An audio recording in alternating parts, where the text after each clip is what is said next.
And how you doing? How you living? How you feeling, folks? Back for another episode of the Bases Loaded podcast. Now, of course, we're back in the Idiots Podcast studio, brought to you by the Idiots Podcast Network.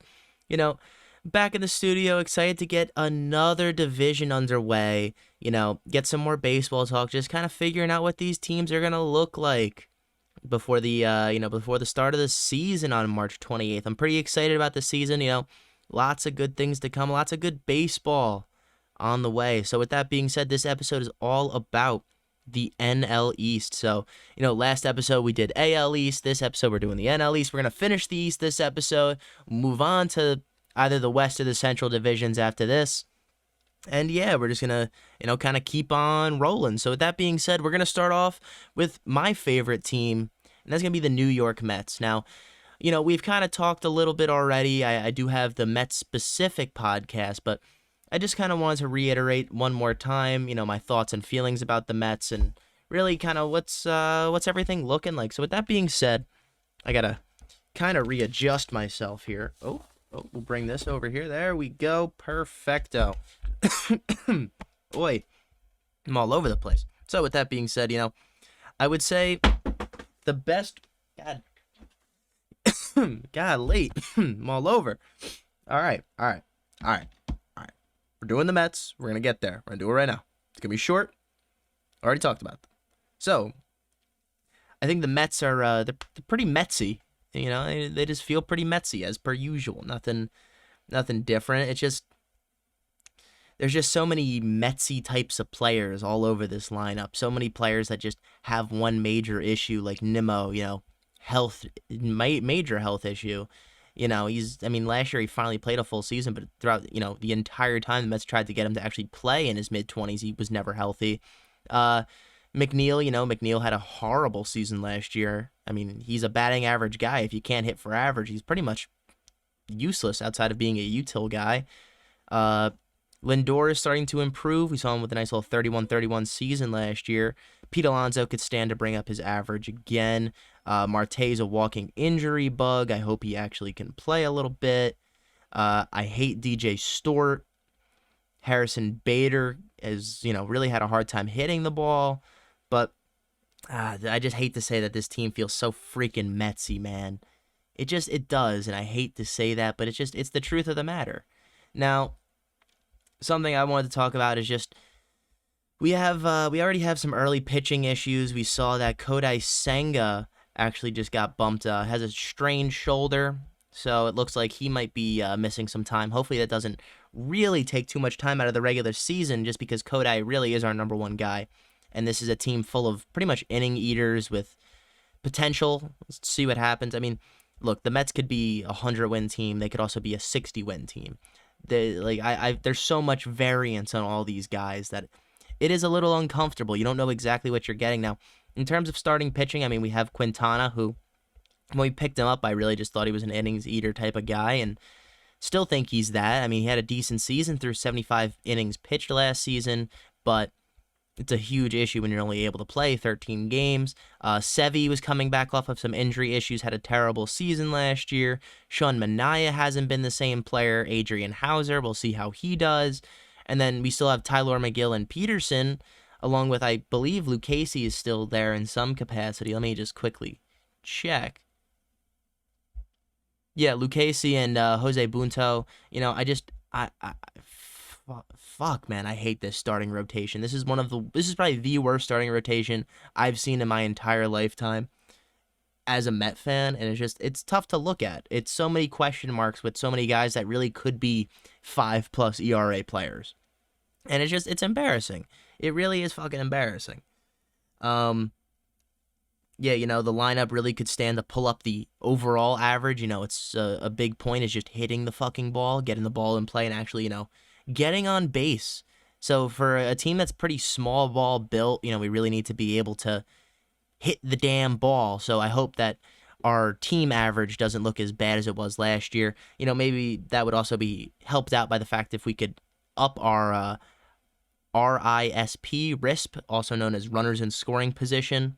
If we get up that average, that'd be greatly appreciated. That's been a problem the Mets have had since I was pretty much a baseball fan, I haven't seen this team really been able to knock in runs from second and third, and that's just a pure embarrassment of this franchise. Now, I will say the bullpen looks a lot better than it did last year, but based on this starting rotation and how weak it really is, I have some issues. So that's going to be interesting for sure.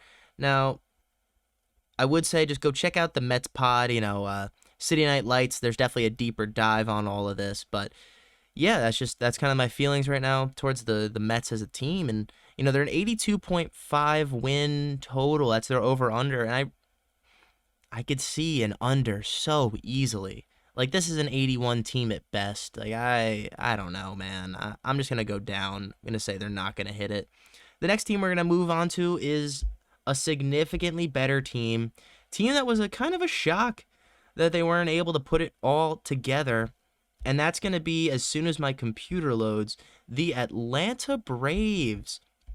Now, the Atlanta Braves were obviously one of the best teams in the league last year. And really, I mean, they had MVP Acuna. They had so many players who played so well. And really, it's just, they've done a great job at building this team. Now, one guy I could see really taking some, having some regression built in is going to be Marcell Ozuna, a guy who's been a little all over the board. Since, he did hit his wife. Guy is kind of a piece of shit for that, but, just gonna let that one be. But yeah, I don't think Ozuna has the same type of season he just previously did with that 40 home runs, batting .274. They have a lot of young guns, a lot of guys who can seemingly get stolen bases, lots of movement. I mean, yeah, they did lose Vaughn Grisham, but I really don't think they're going to feel that all too much with Orlando Arcia coming in. They did pick up David Fletcher, Luis Guillorme to secure that. Their lineup just looks unfreaking believable. This whole team looks unbelievable. The word I had to describe this team was wow. And they really are a wow team. I mean, you look at their starting rotation and really, the fact that probably the most risky player in your whole rotation and bullpen is going to be Chris Sale. I mean, Chris Sale obviously has so much potential to be just a phenomenal player. So I think adding him to that rotation it can help. I think him coming playoff time, if you're able to get 5 innings out of him in a playoff game, I think that goes pretty far and really makes that Chris Sale acquisition worthwhile. Now, the bullpen did receive some upgrades. They picked up Ronaldo Lopez, and they also picked up Aaron Bummer. Now, what I will say is Aaron Bummer had a bad season last year. I could see him bounce back and be pretty decent. And, Ronaldo Lopez had a great season last year. This bullpen looks pretty solid. Now, hopefully, they're going to be able to get back Penn Murphy. I don't know if he's good or not. They just picked him up. I really couldn't tell you. Same thing with Angel Perdomo. Now, he's going to be on the IL with some Tommy John. We'll see how that all shakes out. It's going to be very interesting. But this team is just, they're the best team in this division. I mean, I even like the Jared Kelenic pickup. You could see if you could develop him in the outfield, and he's really a pretty move-offable piece. I mean, if he's not working out for them, it's not like they're going to have to keep him out there. They're just going to bump him to the bench. This is a team that really could make those deadline moves and put themselves in a great position.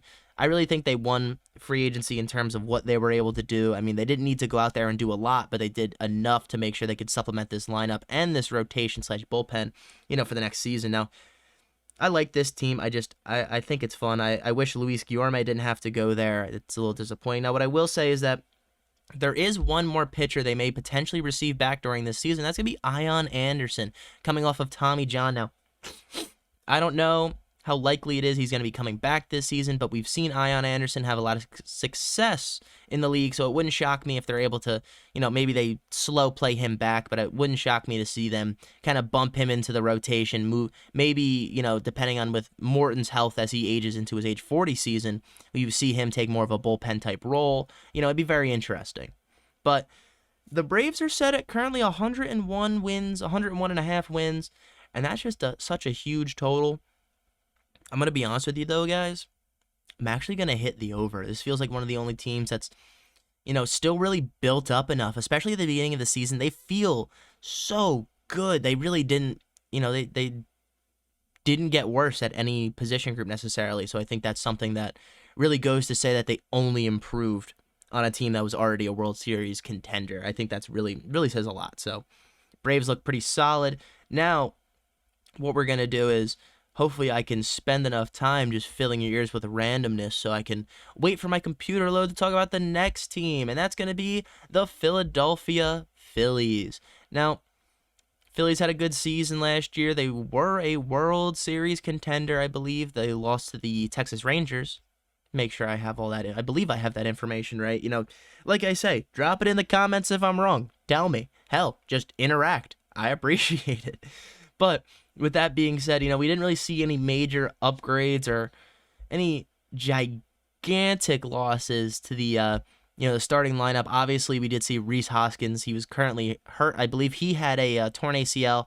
Now, he's a Milwaukee Brewer. Now, I'd argue that really the Phillies haven't gone out and really picked up anybody on the offensive side of the ball outside of Whit Merrifield, the signing which was a one-year deal, a signing I like a lot. I could see him easily replacing a Bryson Stott or a Brandon Marsh type player. I also don't know what they're going to expect to get out of Johan Rojas, so I'm intrigued to see how that goes. But I really do think picking up Whit Merrifield was a great signing for this Phillies team to add a little bit of depth. And I know he's going to get some burn because this guy's coming off of a season with 11 home runs. He batted .272, had 26 stolen bases, something that the Phillies had a lot of last year. They were able to really move well on the bags, so it wouldn't shock me if they're able to get this guy in there as much as possible. Really just help, be another bag stealer.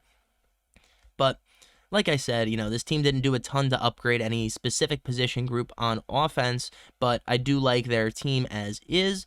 I will say, though, that let me just double check because I know they had a lot of defensive issues last year. Now, I don't know what Johan Rojas brings defensively. I believe Brandon Marsh is all right defensively. I know they moved Harper to first base, and they're going to have Castellanos in their outfield. Now, obviously not the greatest defensive outfield in the world, but definitely, at least it seems improved as per last year. Now, we're going to move on to their, their starting rotation. Their rotation isn't horrible. They still have Wheeler. They just re-signed Nola. Those are solid guys. You're not going to move them anywhere. Ranger Suarez has had some success with them. I don't see them moving off of him. And Taijuan Walker, more of an innings eater type of guy. He normally has one half of really good baseball and then kind of falls off. So I'm intrigued to see. We're probably going to get the same Taijuan Walker at this point, so we'll see how that goes. And then Christopher Sanchez, 27-year-old left-handed pitcher. So this is a guy they acquired in 2019 from the Tampa Bay Rays. Through 99 innings last year, had a 3.44 ERA, looked pretty good through 18 games. So what I will say is that maybe Christopher Sanchez is their next true starter. So I'd like to see them bringing him up and seeing what he's got. They might make a move later in this season to acquire a starting pitcher. I could see that. But outside of that, their lineup doesn't look all too bad. Now, losing Kimbrel, they don't really have a guy who's been there to get a gajillion saves. Jose Alvarado isn't necessarily bad by any means. He had a pretty good season last year with a 1.74 ERA through 41 innings, 10 saves. But outside of him, nobody's had more than 3 saves in this bullpen in the last year. So I'm definitely intrigued to see how that closer position kind of gets addressed. But outside of that, I think Spencer Turnbull, I don't think he's great, but I think as a long-term relief pitcher, I don't think he's bad. I like Matt Strahm as a lefty in your pen. Same thing with Gregory Soto. Obviously Jose Alvarado, another lefty, has a ton of lefties in the pen. That's awesome. Sir Anthony Dominguez, I don't think he's that great, but he had a good season last year. Really, it just appears to me that they really do need another right-handed reliever, another guy they can truly rely on. But this team is pretty freaking solid. Now, the one note I did make is that to describe this team, I call them the bomb squad, man. This team just fucking hits homers. You look at this team and you go, wow, this is what the Mets have been trying to do. Been trying to get a bunch of guys that could hit at least 200 and, bat 250 average at least. Like, just try. And could also hit some home runs. Now, I know Schwarber's, kind of the one piece that's not the same, but he hit 47 home runs, batting pretty much just 200. I don't think you can mind that. So, yeah, man, the Phillies, they don't look that bad. They're at 90.5 wins. And this is a team I'm going to say is going to hit the over. I really do think that that addition of Whit Merrifield was a huge thing. I I would definitely say that in free agency, they probably lost a little bit more than they gained, but I wouldn't say they necessarily went crazy on either side of the ball in terms of losses or gains. So I'm going to be intrigued to see how that plays out. But that's the Phillies, man. That's just the way that goes. Now we're going to move on to the next team. There's only 2 teams left, both pretty bad. Obviously, one has a lot more fun players, fun youth on it than the other. And of course, the team I'm referring to is the Miami Marlins. So the Miami Marlins, they're not the greatest team in the world. This is a team that they randomly pop off and all of a sudden they make the playoffs on some stupid fucking whim, and you're like, wow, how did they make the playoffs over the Mets? And I'll tell you every time, I have no idea. But I will say this team probably broke even and potentially lost in free agency, losing Jorge Soler. They lost Jacob Stallings, a quality backup catcher. They're going to lose Gene Segura. Probably he hasn't signed anywhere yet, but he also had a bad season. David Robertson is gone. Some other util players are gone. But what I will say is I like the signing of Tim Anderson. That was a recent signing, came within the previous couple days. A guy like Tim Anderson, he has the ability to add a lot of pop to your lineup. I know he didn't have a great season last year, but I really do like bringing Tim Anderson aboard this team, a team that just needs something. So I think adding him into your middle infield, obviously your middle infield defensively isn't super great between him and Luis Arraez, but I do like the direction they're going. They're at least trying to show for something. Now, they didn't really pick up anybody in the lineup department outside of Tim Anderson. Like I said, I really don't mind that signing at all. I think it was pretty decent. Avisail Garcia has extremely underperformed for this team after signing over from Milwaukee. So they just have some issues. They got a lot of young guys trying to see who's going to do what. Maybe Jake Burger surprises us again with another 34 home run season. We could see some improvements out of Jazz Chisholm, almost with that 2020 season last year. I would love to see, maybe a little bit more out of Brian De La Cruz / Jesus Sanchez. But yeah, I don't think I missed anybody necessarily. Yeah, Josh Bell is okay. They just got guys I got to see if they have anything in them, but I don't know if some of these guys got the juice. Now, they did pick up a lot of, bench pieces. They picked up Vidal Brujan, John Birdie. Oh, they have already had him, so they just, excuse me, just kept him. Nick Gordon, I don't know who that is. Bethancourt, I know you played for, I think, the UK national team in the in the baseball World Classic. All right. This is what we're gonna do. I'm just gonna start talking about the pitchers now because I'm just kind of blah, blah, blah. So we're gonna get into the starting pitchers. I actually really do like their starting rotation, led off by Jesus Luzardo. You have Eury Perez. Some of these names are freaking hard, man. I do like Trevor Rogers. Hopefully we can get a full season out of him. I like Edward Cabrera. I don't know much about Braxton Garrett, but a lot of young guns, loading up this starting rotation. No guy is older than the age of 26. So with that being said, there's really a lot of potential in this lineup, in this starting rotation. I would just want to see what they have. I'm very intrigued with that. I really just want to see what they got and what all these pitchers are going to look like. So I'm excited. I like their starting rotation. I actually like it a lot more than the Mets because at least, there's fucking potential. So, sadly, Sandy Alcantara is going to be out this season, but it does really let them try out some of these pitchers, potentially move on from one if they decide it's a better decision for them. But, we see Sixto has been kind of bumped down to the long relief pitcher. Now, this is a guy I would love for the Mets to go out and acquire, Sixto Sanchez, someone who I believe is young and really just has a lot of potential at the starting pitching position. So I'm going to be intrigued to see how Sixto does out of the pen. But this bullpen is it's a finely crafted bullpen. They didn't really go out there and pick up anyone. They just kind of remain the same, but I really do like their bullpen. They had a great season last year, and I could see them putting together another great season this year. I don't think they need to do too much to their bullpen, but I don't think they did too much anywhere else, which kind of is the downfall of this team. Now, I will say the Marlins they're at 28.5 over-under win total. This is what I'm going to do. This is what we're going to do, right? Just because I'm a little curious. I want to get a little check, a little double check. They had 84 wins last year. I think they have less than that, 78 wins. You know what? We're going to go with the under. We're going to say the Mets are going to end up getting to that. I'm going to give the Mets the over just because I want to root for the Mets, and we'll give the Marlins the under, but I could see these teams flip, even though the Mets do look significantly better than the Marlins. Now, we have one team left, and I'm really not all too sure how much they're worth talking about. Now, this team's located down in D.C., the former Expos, the Washington Nationals.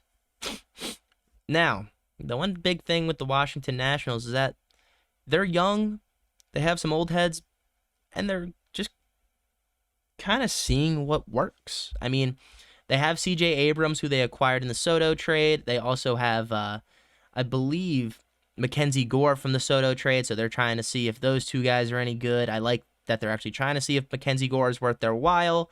And same thing with C.J. Abrams. It seems like C.J. Abrams is definitely going to be worth this team's while. Seems like he's a pretty solid shortstop, so that's awesome for them.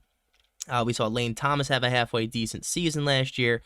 He's still pretty young. I like Keibert Ruiz. I think he's a great catcher, switch hitting catcher. Nice little threat there. I think that's a nice player you're going to see develop a little bit more over the next coming seasons. Joey Gallo, a guy that we don't know if he's good at baseball still. So I'm really intrigued to see how Joey Gallo works out. They also went out and picked up another guy, Jesse Winker, a similar type of bat to Joey Gallo, another lefty. But I think adding these guys in there, just gives your team a hell of a lot of power and pop they didn't have before. So I think that's going to be a lot of fun. Now, hopefully we see Joey Meneses bring back another great season like he did last year.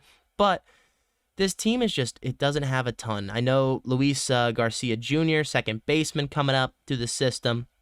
He had a pretty decent season last year. Victor Robles, oh my God, he's been on this team forever. Can't believe he's still... Dude, they got him in 2013. How old is Victor... Why is Victor Robles so young but so old at the same time? This dude is he's only 26, about to be 27, and I feel like he's been in the league since I was a little kid. I mean, hell, this guy's been in the league since 2017. He's been in here since he was 20, so that makes a lot of sense now. Had to just double check that. But yeah, I think at this point the Nationals are just going to try to see what works, what doesn't work. You have Stone Garrett back there. They have some guys that could potentially add some pop. Maybe we see Carter Kieboom get into the mix. But I'm going to be intrigued to see how those lineup pieces get going. I think they actually have some actual threats in that lineup potentially. I just think it's a lot more interesting than it's been in years past. And if they really do want to sell at the deadline, guys like Gallo, guys like Meneses, guys like Winker could be awesome options to sell. Now, with that being said, we're going to move over to the pitching side of things, where we see, I love how Steven Strasburg is still on the IR. I mean, this guy just needs to call it a day, be done with it. I don't know why we're still talking about him, because we're not. So, we're going to keep going back to the other actual starting pitchers. I like Josiah Gray. I think he has some potential. Like I said, he was a piece they acquired from the Dodgers. I forget exactly what that trade looked like, but I know they had acquired Keibert Ruiz and Josiah Gray from the Dodgers. I'm just trying to think of the piece the Dodgers got for that. Oh, it was Scherzer. They had traded for Scherzer. That's what it was. Okay. But yeah, I mean, I like the direction they're going. I don't know if Jake Irvin's any good. Never heard of him. Patrick Corbin is terrible. This is the last year of his deal, so I know they're excited about that. And then Trevor Williams is just kind of there to eat innings. Now, their starting pitchers aren't great. They have two guys, maybe potentially three guys they really want to see anything out of. So I'm excited to see how that goes. Maybe we even see Cade Cavilli, re-enter the starting rotation, coming back off of Tommy John. That would be pretty exciting for this team. But for the rest of the league, I would definitely say not exciting at all. Oh. Want to give me my 2023 stats real quick? Now, as you know, we've been fighting with the 2023 stat sheet literally all day long. Come on. Are we just... Oh.